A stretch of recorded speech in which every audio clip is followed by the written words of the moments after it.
अपने नाम के साथ ही मंसूब किया, इसको वो आगे लेके चले। आपके ख्याल में ये उनका काम था करने का? बड़ा इंटरेस्टिंग सवाल, और आपने बड़ा उस अंदाज में किया है कि जो जैसे चीफ जस्टिस का दौर था और उसने बिल्कुल क्या वाकई चीफ जस्टिस को ये काम करना चाहिए था, नहीं करना चाहिए था। अब ये सवाल भी मैं कहूं कि ये सवाल आपको करना चाहिए था या नहीं करना चाहिए था।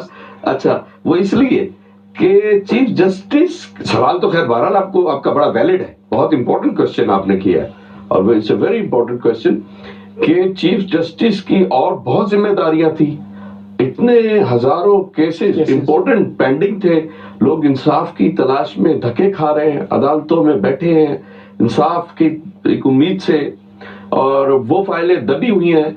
और लेकिन क्योंकि डैम भी जरूरी था, ये ऐसा मुमकिन है क्योंकि मेरे बेशुमार फंड रेजिंग यहाँ जो इवेंट हुए पर्सनली गया, मैं चीफ जस्टिस साहब सादिका चीफ जस्टिस साहब को खुद मिला, और ये जो बात इन्होंने की है बजाते खुद मैंने की कि ये जो पैसा इकट्ठा हो रहा है इसके ऊपर क्या हिसाब किताब, इस पे नजर रखने की जरूरत है।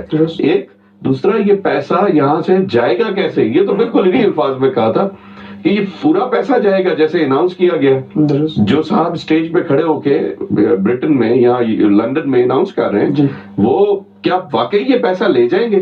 तो इस पे नजर रखने की जरूरत है, पहली चीज। दूसरा, जो आपने कहा कि चीफ जस्टिस साहब को क्या जरूरत थी ये सारा बेड़ा उठाने की, ये एक नया इनकलाब लाने की।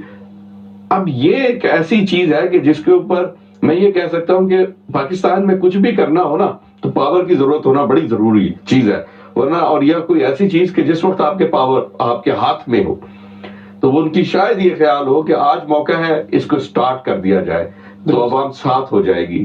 काम अच्छा है, काम बुरा नहीं है, इस पर चेक एंड बैलेंस की जरूरत है।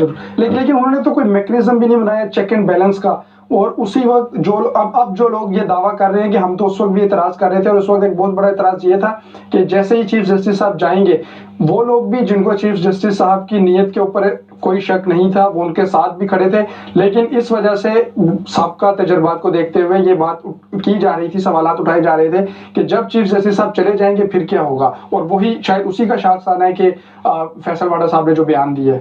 एक काम करते हैं कि आप पहले ये फैसला करें कि क्या डैम बनाना है या नहीं बनाना, हुकूमत को बनाना।